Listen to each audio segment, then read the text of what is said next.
it. Just one more beat on the gun vote yesterday. Did you tell me about the pressure you felt to vote against it? You're obviously somebody that has a record in favor of voting with gun groups in the past, and yet you voted. You were in the minority of your party. Did you feel intense pressure to vote against it? No, Jake, I've been around here a long time, and honestly, I don't feel much pressure anymore. I just try to do what I think is right, and unfortunately, it's not always right.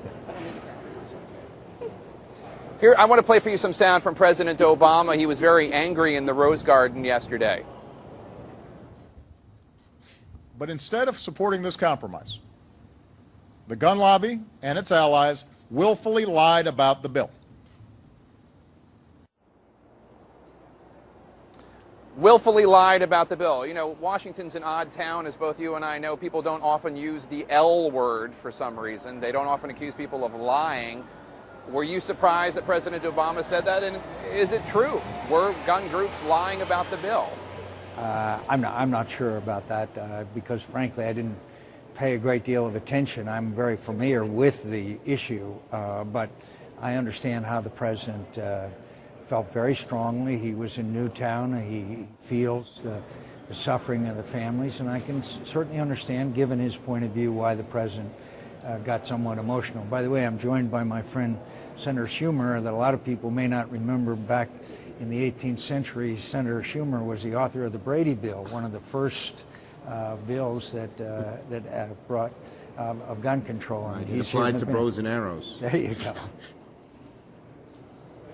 Senator Schumer, thanks for joining us. We're glad you could make it. I want to talk to the two of you, obviously, about immigration reform. But before we turn to that subject, why do you think the gun bill went down? Why do you think so many Republicans and a handful of Democrats voted against it? Was it a principled vote against it, or were they afraid of losing re-election? Well, I think that there's something in between, and that is representing the people of your state. Unfortunately, in many, many states, the more rural states, some of the gun organizations have made people afraid of any gun legislation, as they claim each one will lead to the taking away of your gun. It so happens the background checks would not affect law-abiding gun owners. I believe in the Second Amendment. I think there's a right to bear arms, and I don't think liberals are right when they say it only applies to militias, and I was saying that before the Heller Amendment. But on the other hand, this bill only affects people who are felons, who are adjudicated mentally ill, who are spousal abusers. If you're a law-abiding gun owner, this isn't going to interfere with your rights. But some of these gun organizations, the NRA in particular, they can't win on the merits of the arguments, so they scare people, and that's what they've done here. Having said that, if you represent one of these rural states, they think if you vote for this, it's going to end up taking away your gun. Okay. Well, I want to turn to immigration reform because that's obviously why we booked you, the two of you. A big part of the immigration bill that you and the other members of the Gang of Eight unveiled yesterday is about border security.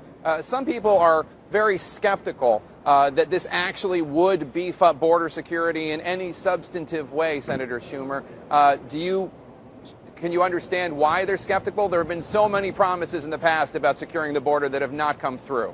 Well, John has convinced me that we need to do more on the border. And let me give you one statistic. He and I actually passed legislation about 3 years ago that added $1 billion to the border.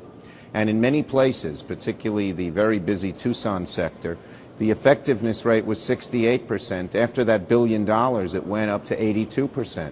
So we believe if we do more of the same things there, we can get it. And what John showed me when we visited the border, how much they need equipment. They don't have enough drones. They don't have enough aircraft. You can't cover the border with just fence and personnel. A lot of it's rugged, it's desolate. But if you have in the air, you can watch anyone who crosses the border.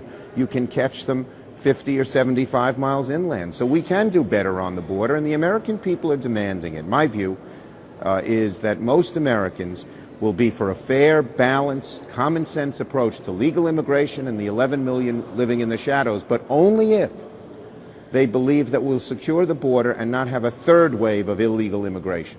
So I'm willing to do that, and I think most of my colleagues on the Democratic side are willing to do that, even those of us far away from border states, southern border states. Senator McCain, I'll let you have the last word. Two quick questions. One is, anecdotally, I've heard that there are people who making their way across the border illegally, who are doing so because they hope that they will be able to become citizens because of this immigration reform bill. Have you heard those stories from Arizona or elsewhere? And lastly, can you deliver 60 votes to make this bill happen? I believe we can. In answer to your second question, I believe we can. As far as the increased crossing of the border, I think part of it has to do with the economy, part of it has to do with sequestration.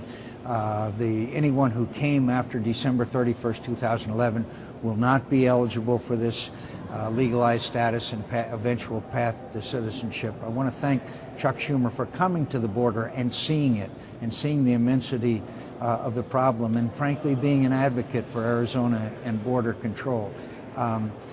People are skeptical, Jake, because we promised him so many times that we would control the border. Now, we have made improvements, as Chuck just said, but we're a long way from there, and the drugs are still flowing too, which is another issue that we're going to have to face as a nation as well, because there's still a big demand for them, as you know.